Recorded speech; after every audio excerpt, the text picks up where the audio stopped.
Did you know that St. Luke's University Health Network, based in the Lehigh Valley, Pennsylvania, has been recognized by the U.S. government as the highest performing health system in the United States for quality? You heard right. St. Luke's #1 recognition affirms our status as the top leader among the most respected healthcare providers in the nation, including Houston Methodist and the Mayo Clinic. To state it simply, if you want to receive the best care when you go to a hospital, come to St. Luke's. Listen, all you New Yorkers. Excuse me, taxi. Okay, man, we're looking around. This is the 77 WABC minicast. Well, calling in today is Kurt Alme, and there's going to be a new senator in Montana, and he's President Trump's, designee. Well, Kurt, you were the U.S. attorney in Montana, and you've been in law enforcement. And tell us a little bit about yourself. Morning, John. Yeah, happy to do that. As you mentioned, President Trump nominated me twice to be the U.S. attorney in Montana. Prior to that, I also served as the budget director for the governor and director of the Department of Revenue for a previous governor. So a lot of emphasis on fiscal responsibility, a lot of emphasis on public safety, a lot of emphasis on affordability in Montana right now. Now, Thane did a good job in Montana, and he decided to retire. And I think you were telling me that 4 days before the due date of running for senator, he called you up and said, "We want you to run."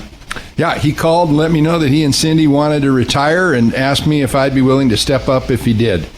So filing deadline, he let me know that he was going to step down, and I went down and resigned as U.S. attorney and filed for the Senate.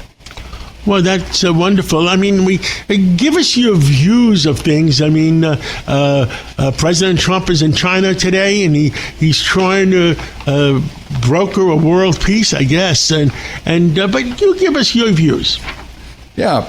Appreciate the president trying to negotiate good trade deals around the country. You know, nobody's a better negotiator than the president.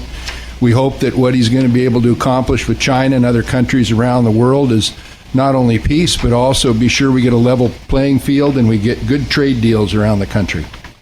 Understood. And it's, I guess, the three powers of the world right now is Russia and China in the United States. If we can have cooperation between the three of us, there'll be a better world to live in. We're all looking for cooperation and stability and peace. I know that's everyone's goals, and hopefully the president's going to be able to accomplish that. Any particular problems in Montana? Do you have any problems? You got a big border with Canada. Any problems with the border? You know, as U.S. attorney, we spent a lot of time focusing on that northern border, and that northern border is still secure. We still are more concerned about drugs going north from the United States to Canada because of the higher prices of drugs there. But we're all watching the northern border closely because as the president secures the southern border, we all know that the northern border is a potential vulnerability for the country. You talk about drugs. I'm for, I joke around. I have on our show all the time the Northeast Director of Drug Enforcement. Can we ever get to a drug-free America?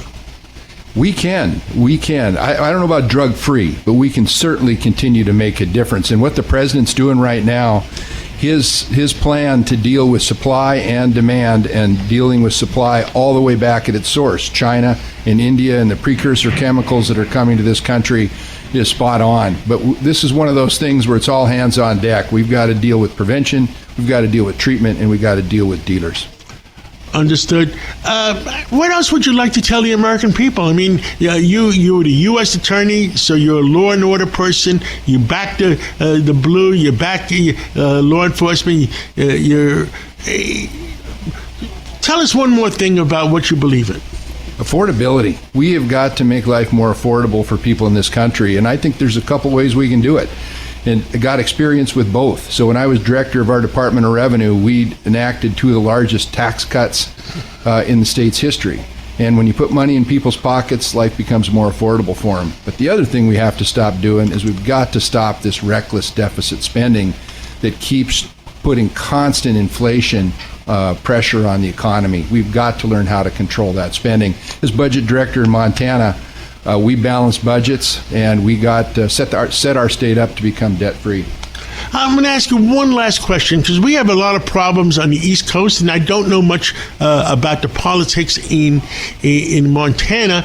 But on the East Coast, the Democratic Party has been taken over by the Democratic Socialists. What's going on? Do you have any common sense Democrats in Montana, or have they been taken over too? Well, the biggest challenge we got in Montana is most people outside the state think Kevin Costner is the governor. So, Yellowstone has had quite an influence. But no, Montana, we put out common sense candidates. We've been doing that on the Republican side now for several election cycles, and we've been very successful. Understood. Kurt Alme, thank you for coming on, and let's catch up again real soon. Thanks, John. Appreciate you having me on.